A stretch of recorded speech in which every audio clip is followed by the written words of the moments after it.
Alright guys, it's Suleiman. Welcome back to East Iowa CFI. Today I'm going to be doing a video where we talk about some practical tips in order to pass your private pilot check ride. And this is coming from someone who has a 100 pass rate myself as an applicant, but more importantly, I've helped a lot of people through, namely with the commercial as well as CFI ratings. So let's go and get right into it here, and I'm going to use a little bit of a different approach of what I've been doing. I'm going to use my iPad here so that I can annotate it if I need be, and I can more easily move throughout the slides. So the first off we're going to talk about is the reality, right? What are you up against? What do the statistics say, rather? Well, in 2024, and this is from like the on the FA's website, it's an Excel sheet with a bunch of airman statistics. And so in 2024's most recent one, we have the pass rate for the original issuance of a private pilot certificate with an examiner, so a DPE, was 73.9%, and 65.7 with an inspector. And inspector just means an FAA person, whereas an examiner probably should have put DPE. So yeah, and that seems pretty low. And I was actually shocked when I saw that. I figured, I was kind of always told the colloquial number was like, I don't know, 80, 90%, but it's 73.9. So that means that, well, more than 1 in 4 fail, right? So roughly 1 in 4 fail, which again is a lot. But I guess I say this not to scare you, but rather so that you understand the reality. And we're going to talk about, we're going to go over some reasons, or common reasons that people fail. So hopefully you can avoid those and potentially avoid becoming that statistic. And so this video gives practical tips from my experience.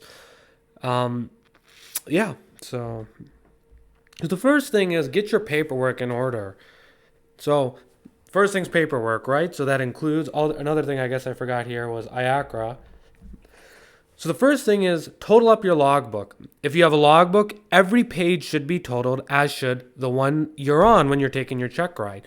I know a lot of time, or if that does happen, it's going to be a pain in the butt because a lot of times examiners, they want to see the math done for them. They don't have to sit there in their head trying to calculate up what the total hours is. So that's the first step. Make sure everything's totaled. Next thing is make sure all your endorsements in order. And this is something more so that falls on your CFI. But still, you can look up on the internet, see what endorsements you need. You have a few. You need to make sure you have all your solo endorsements, including your 90-day one. That one still needs to be current, as well as a few for the practical test.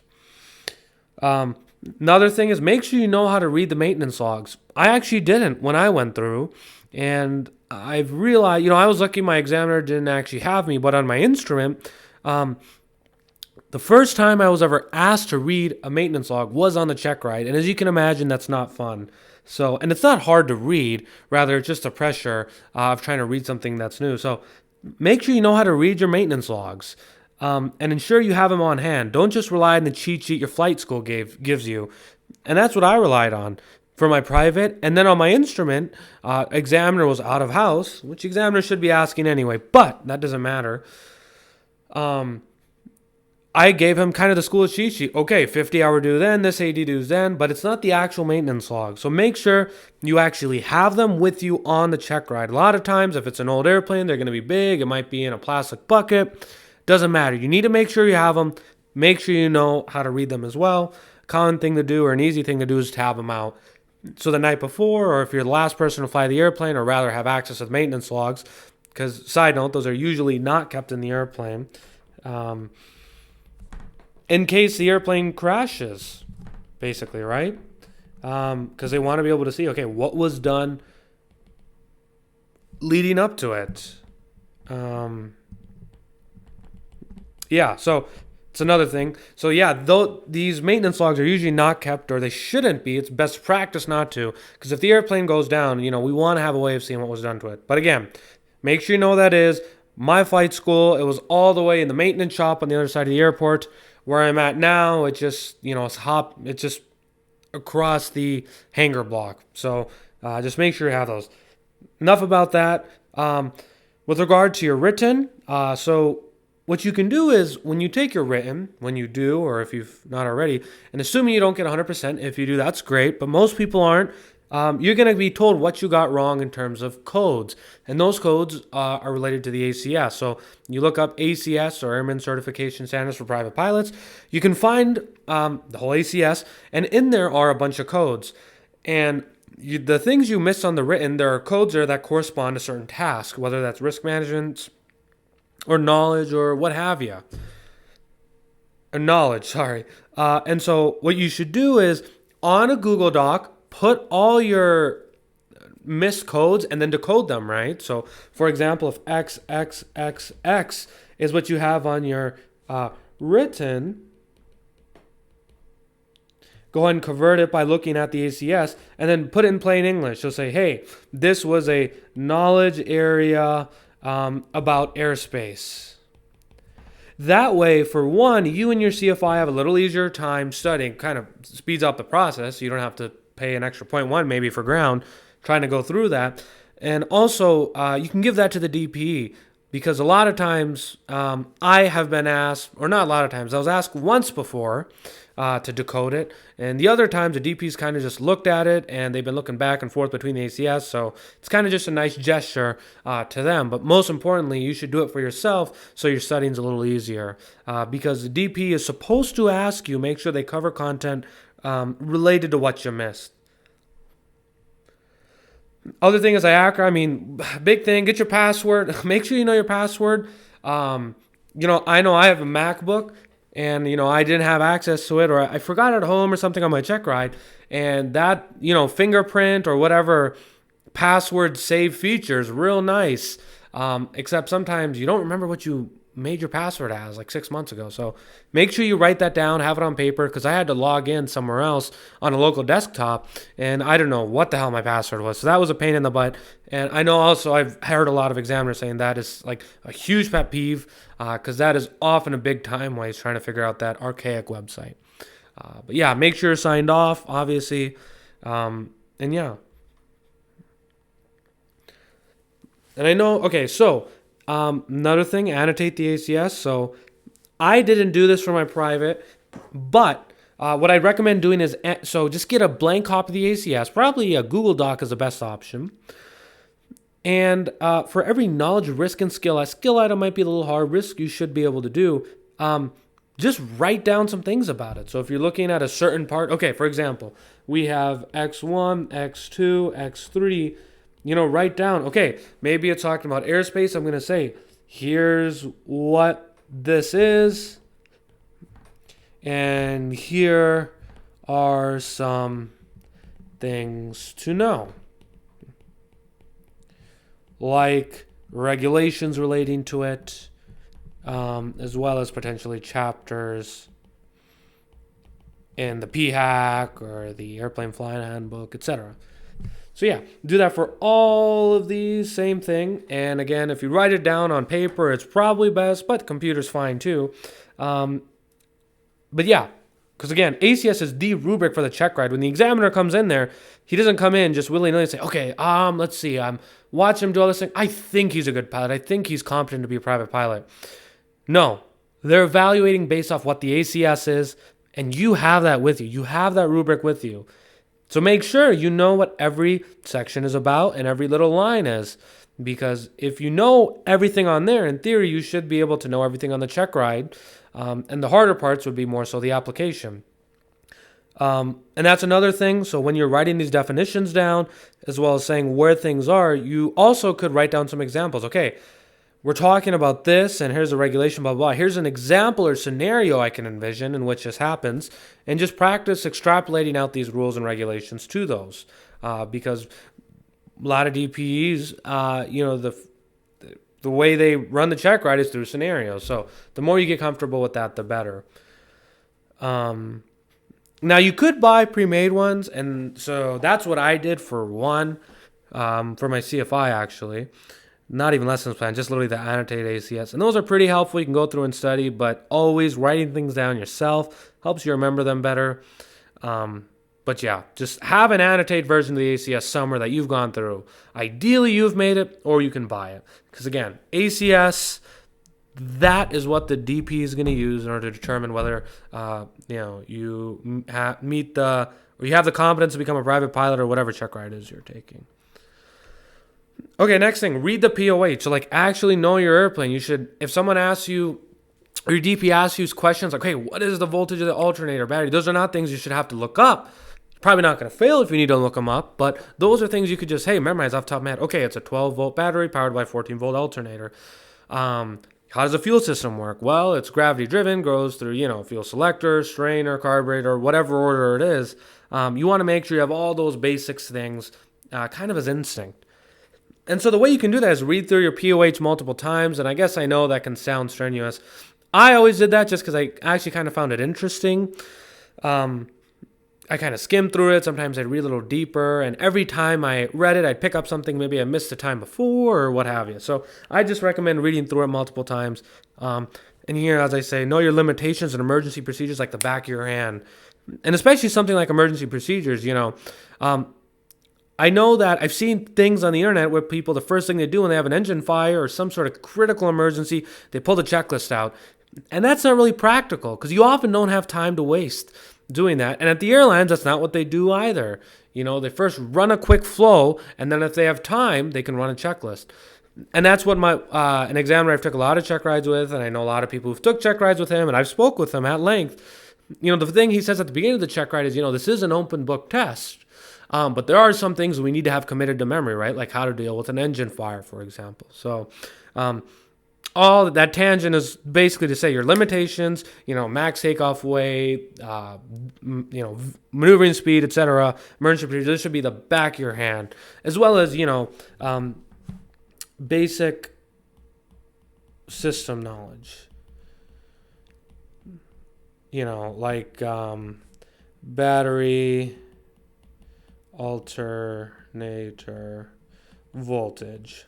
Ideally, you could memorize everything, but obviously, it's unrealistic to expect that someone knows, the precise detail of, the electrical system. Okay, if this, certain fuse goes out, what's going to happen? But another thing is make sure, and this is related to the pre-flight here, make sure when you're going around, you see any protrusion that's not a screw, you know exactly what it is. That includes pitot tubes, antennas, static ports, radio antennas, GPS. Usually they're like little humps, or it's like pretty flush with the fuselage, or like old ADF antennas. You should know what every single one of those are. And a good way to do that, just go out with your CFI and they can quiz you on it or teach it to you. And that's a quick thing you can pick up. And it's something that your DP probably will appreciate because there's a lot of applicants who don't know any of that stuff, what any of the antennas are. So, and then everything about your specific aircraft is in the POH, so that's obvious. So if he asks you some sort of question you're unsure of, go to the POH. Do not just pull some answer out of thin air, because that's a good way to show that you're obviously not a very serious person, I guess, or rather you don't take this very seriously, because you're just kind of pulling things out of your butt. So next thing is, okay, well, you got your check ride here. We'll have an abundance of resources. As I mentioned before, it's not a closed book test. So I recommend having all the following with you at minimum. And this is just an example, but still, this is at minimum. So I would have a copy of the Pilot's Handbook of Aeronautical Knowledge, the Airplane Flying Handbook, FAR-A and POH, a detailed weather legend for both graphical and textual weather products. And you can either make this yourself. You can find, there are a lot of good ones online. Or you could use this advisory circular 0045, which has a lot of examples for both textual and graphical weather products and how to interpret those. There's also chapters of 13 in the PHAC too. This is a good one as well. This is kind of to read over because it tells you a little bit about weather systems, and so I guess you get the basics of how to decode things. Personally, I download all of these on my EFB, which is ForeFlight. So you guys who use Garmin Pilot, that'd be what you use. But I just download all of this stuff, PHAC, everything. So I just have it. Hopefully I don't need to use any of it. But if I need, or I get some sort of obscure question, I'm not in a rush or panicking. Okay, I don't know what the hell to do. I've got this, first off, this basically Bible of aviation knowledge in the PHAC. And then I have, practical application of it in the Airplane Flying Handbook. Another thing is, personally, you can do this on ForeFlight, but I also just bought the FAR AIM app. I think it's by ASA. I don't remember how much. It's one time cost, $5, and it updates for life. So, but the thing about it is you can actually study regulations by certificate. You can look things up within them, or rather, if you go to the search bar and you start looking up, I don't know, airspace, it'll pull up all the regulations that have airspace in them. So, if I think personally, if you're going to fly for a living, 100% just do this. Although ForeFlight does have it as well. ForeFlight, $5, I think, or something like that. Yeah, it's definitely worth it versus, because I see a lot of people who go out and get these FAR AIMs, but the thing is, I don't know how much those things are, 30, 40, $50, and those update every so often. It's a lot of money, and, having paper is kind of a mess. I guess maybe that's just, I'm a little younger, so that's how, I like everything electronic and digital. But yeah, either way, ForeFlight also does have the FAR AIM on there. But either way, I'd recommend an electronic one so you can look things up. Okay, the next thing is research your DP. Now, I need to preface this part here. Of course, obviously, goes without saying, you should be able to pass with any fair and reasonable DP, which is most examiners. However, it can't for most. It will make your experience easier. If you know they like to go in depth on this weather or like to ask about this one obscure term, knowing it is going to be easier than not knowing it. And that's kind of a stupid thing to say, but a lot of times the reason you know some obscure thing they want to know is because you ask people who've took check rides, what does this DP like to ask specifically? And, a lot of people frown upon this. They think, well, you should be able to pass with anyone, but we don't live in a perfect world, obviously.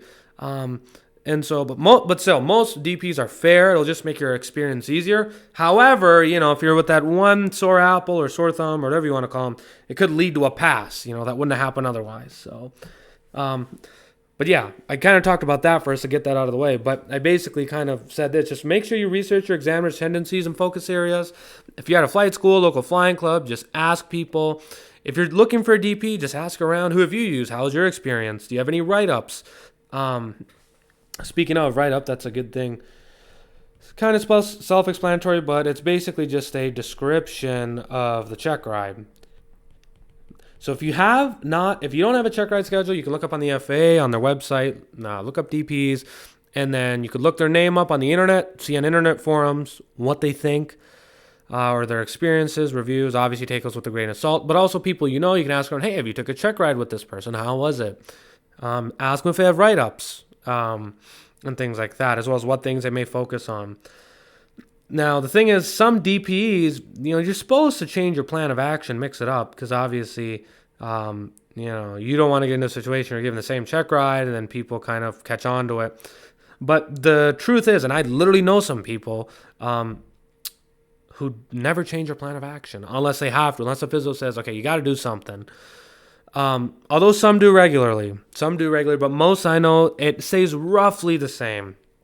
So that's why getting 1, 2, 3, 4 write-ups is good, because you can look at them and often you'll find they'll look similar. And if so, that gives you a good bet. Okay, it's probably going to stay the same.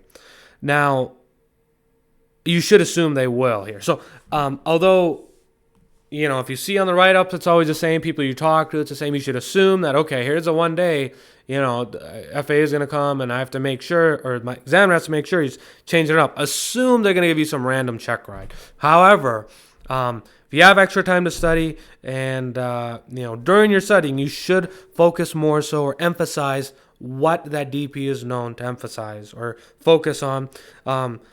There's random things DPs ask, or more specifically, there's certain ways they want things worded, and if you don't do it the first time, it can often lead to teeth pulling. So either way, researching your DP just makes your experience a lot easier on the check ride. Next thing, this also goes without saying, but train hard with your CFI.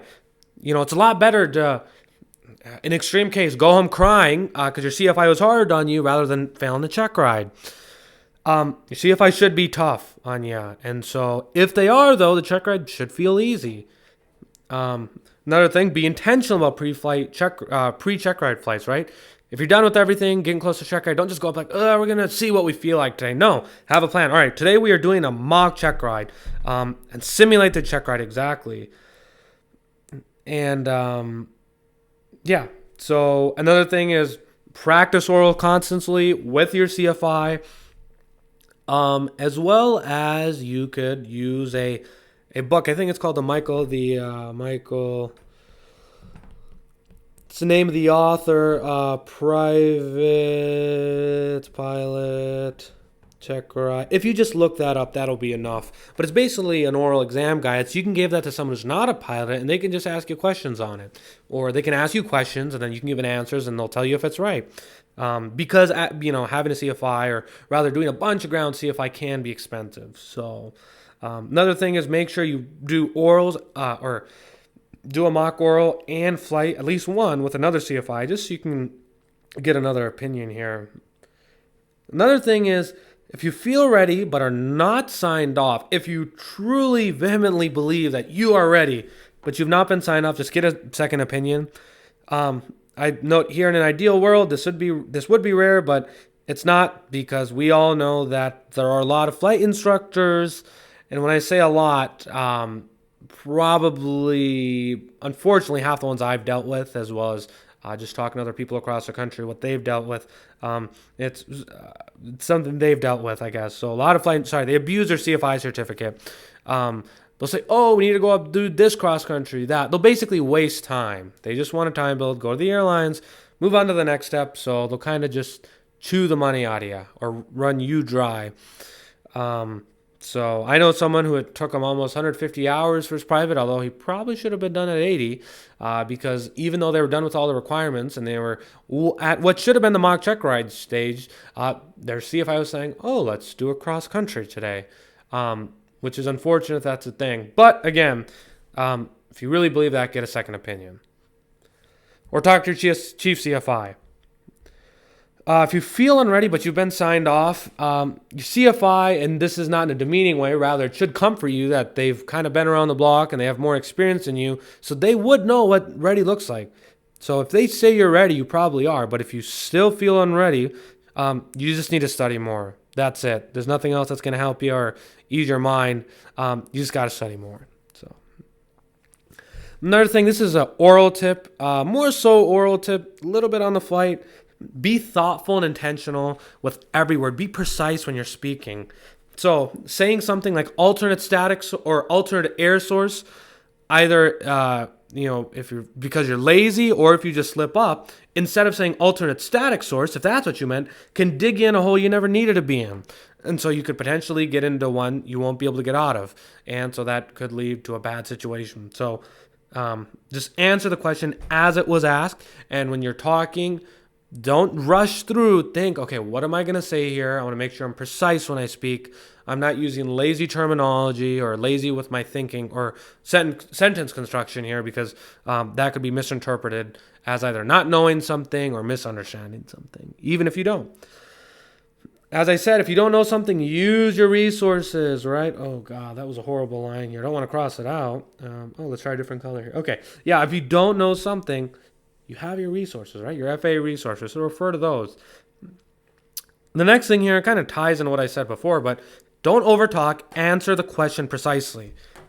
If someone says, what is the FAA? What is a good response? The Federal Aviation Administration. A bad response to that same question? Well, federal means a lot of different things, as does aviation, and it depends on, what you grew up around and this and that. That's bad. And that's a very extreme example, but oftentimes that's the best way to illustrate things. So point is, if your DP wants you to explain, they will ask. They will ask. If someone asks, DP asks, okay, what are the, what weather conditions are needed for an airport to be VFR, right? So let's say, what weather is needed for airport to be VFR? Your answer should be, so this is the question, answer should be 3 statute miles, 1,000 feet. Shut up. Don't say anything else. Don't say, well, then when we are talking about cloud clearance, we got Alpha Bravo. No, stop. So that's just an example. Answer what they want. If they want you to explain, they'll ask you. But if they don't, there's no point in opening up that can of worms. Now, and I already said this, focus on extra time in your areas is known to emphasize. This will make your life easier. Now, tips for the flight. Talk out loud. Narrate what you're doing and seeing. Main thing is, if you see you mess up something, don't think just because you're quiet, maybe your DP miss it. Most of the times they're not. They've been flying for a long time, and if you think they didn't notice it, they did. And if you think everything was perfect, they still probably noticed a bunch of things. So that's why if you mess it up, call it out, fix it, move on. Some example of things, the ACS describes as actions that grounds or disqualification is, note this, consistently exceeding tolerances stated in the skill elements of the task or including failure to take prompt corrective action when tolerances are exceeded. Notice it says consistent as well as not taking prompt corrective action. It doesn't just say exceeding tolerances or exceeding by 1 foot for even a second, right? It notes that, if you are consistently within tolerances and you do take prompt corrective action. Okay, I'm descending too much. I'm increasing back pressure, adding power, whatever it is. That's what you need to be doing. When in doubt, and this goes both for the flight in the air, err on the side of caution. That can never hurt you. So if someone asks you, or if they ask a question, hey, the weather's this, that, if you're unsure, the answer is no. Another thing is make sure the check, and this leads into the next thing, but make sure the Checkride day weather is within your personal minimums. That's something you need to talk to your CFI about because they obviously have a good idea of what you're good at handling. When you pick personal minimums, make sure they're ones that you'd be willing to fly.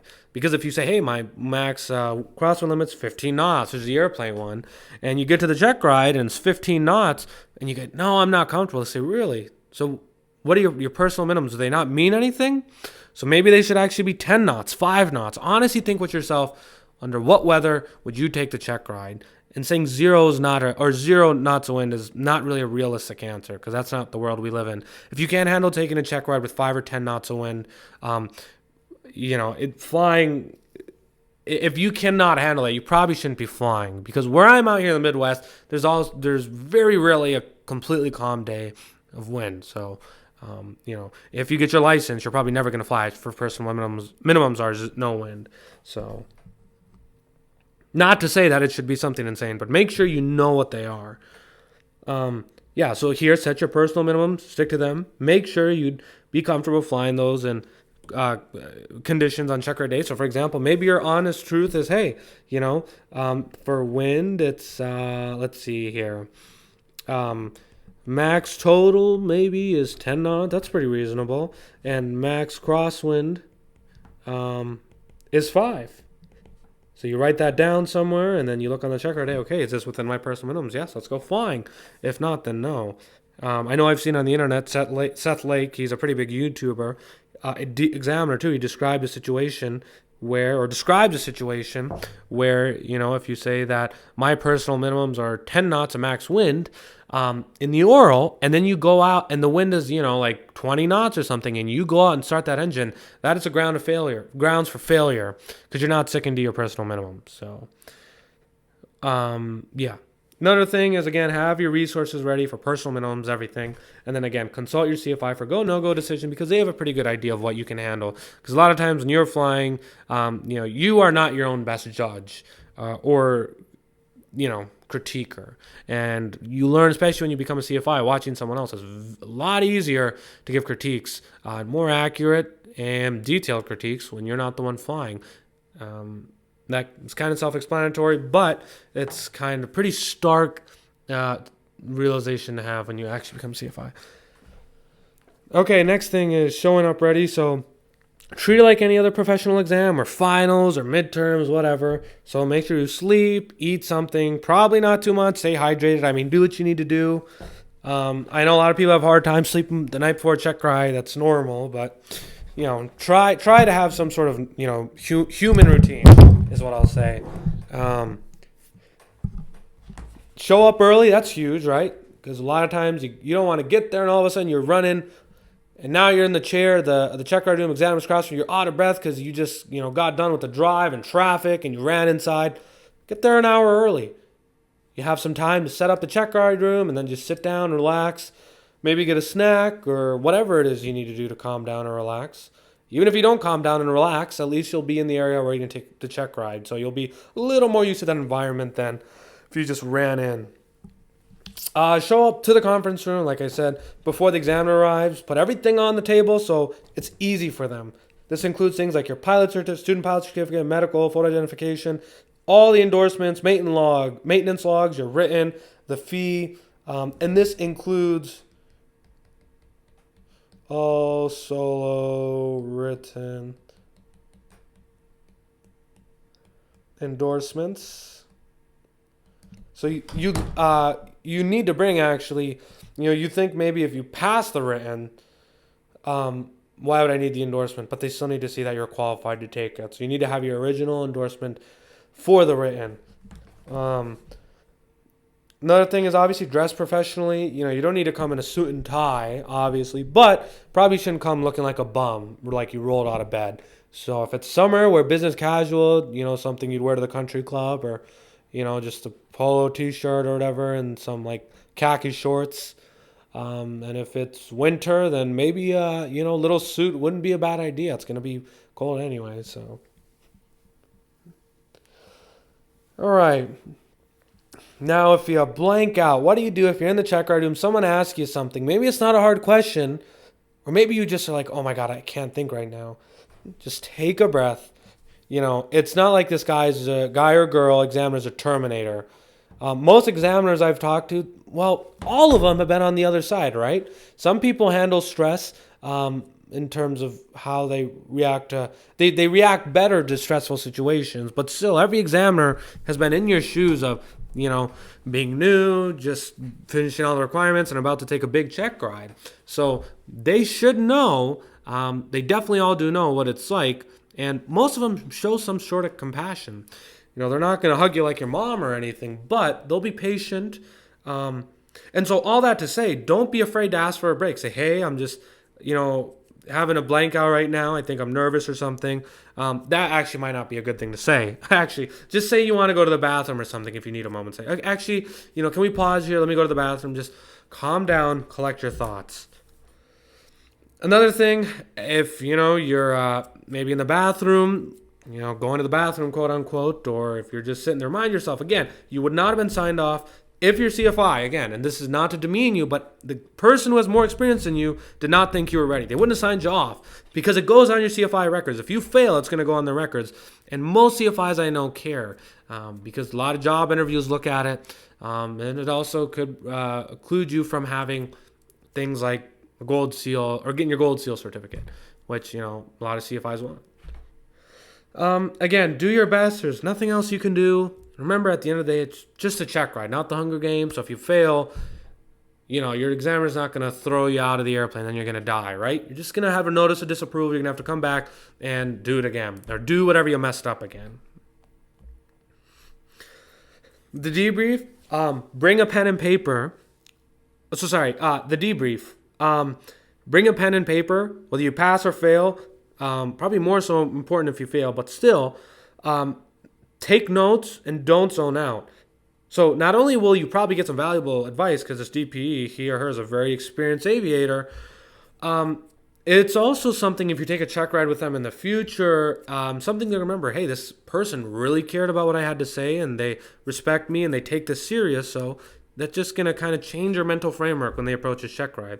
Or if, they're just, I don't know, they're talking, someone asks them, hey, do you remember this guy you took a check ride? We're looking to hire him. And they'll remember, we didn't talk too deeply, but I remember in the debrief, he was asking questions and he seemed like he was engaged. So yeah, I thought he was a good applicant and he took it serious. So yeah. And it's also good, again, if you take a check ride with them again, they'll remember that, so they'll come into that check ride looking, okay, this person really cares. So, okay, failure. Don't want to talk about this too much, but it does happen. And if it happens, come back harder. Most people should not, there's no point in taking a break for most people. You've come so far, just get back up and finish it. Get out there, study 400 times as hard. focus, like just come back and fight it back, right? Because accumulated so much momentum. This is just a little roadblock, right? There's no point in taking a step back. You know what? I need a month break to recover from this. No. Best thing to do, get your head back. Your head should not have even left the game. Maybe it'll leave the game for the hour after you left the check ride or failed the check ride. During the debrief, you're out of it. Oh, God, whatever. And then by the time you leave the airport, you're like, you know what? I'm coming back here, and I'm going to murder this check ride in a good way. I'm going to do the best. If you fail in short field takeoff or landings, I'm going to nail those. Power off 180, I'm not going to land, plus 1 foot, plus 2 foot. I'm going to land on the 1,000 footers or whatever I'm trying to land on. So if you fail, just come back harder, study hard, and we all know, and it doesn't need to be said, even though a lot of people like to be overdramatic, it's not the end of the world. It's not ideal, but it's definitely not the end of the world. A lot of people have failures. Private pilots, your peers, cohort you're within, round 1 out of 4 of them fail, right? And that's not that much. Or sorry, that's a decent amount. So anyway. So again, the standard is train so hard that even on your worst day with 0 hours of sleep, you would still pass. So overall, those are kind of my thoughts again as someone who's passed all my check rides first attempt and helped a lot of people do so. I hope you guys enjoyed that video, and I'm actually going to talk about a kind of review here what matters. So the first thing is the ACS. Become very familiar with the ACS. And that's so important that, I know examiners who, if they ask you, have you gone through the ACS? If you say no, they'll say, you know what, let's take a pause here. I want you to go through it. And then once you're done with it, let me know when you're ready. Because, it's your rubric. You need to know, how are you being graded? How are you being judged? So yeah. Next thing, train hard. Train very hard. And there's nothing else. That's obvious, but, if your CFI is being hard on you, it's not because they don't like you. It's because they want you to pass, probably. So, yeah. And then some other things. Study resource-wise. Just reading, literally just reading PHAC sections of content you're unfamiliar with. So if you're like, okay, airspace is my weak spot, I'm going to read the PHAC and understand that. Or maybe... I don't know. Weather's my weak spot, which is a lot of people's. It's not my favorite thing either, but you're going to read that. So, yeah. Read the PHAC. Lot of practice. Simulate the test. I cannot stress that enough. And because part of passing any test, right, whether you're taking the boards exam, the MCAT, or whatever, it's to some extent not just how well you know it, but how well do you understand the test, right? And how prepared are you for the test? The format's critical.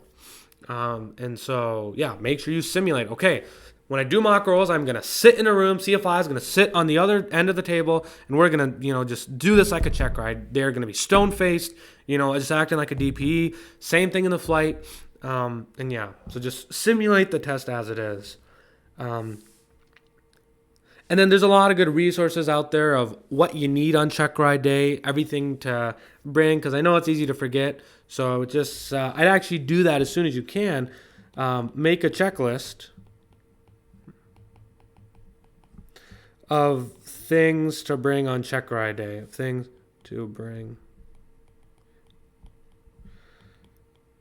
And that includes things like foggles, charts, whatever. So...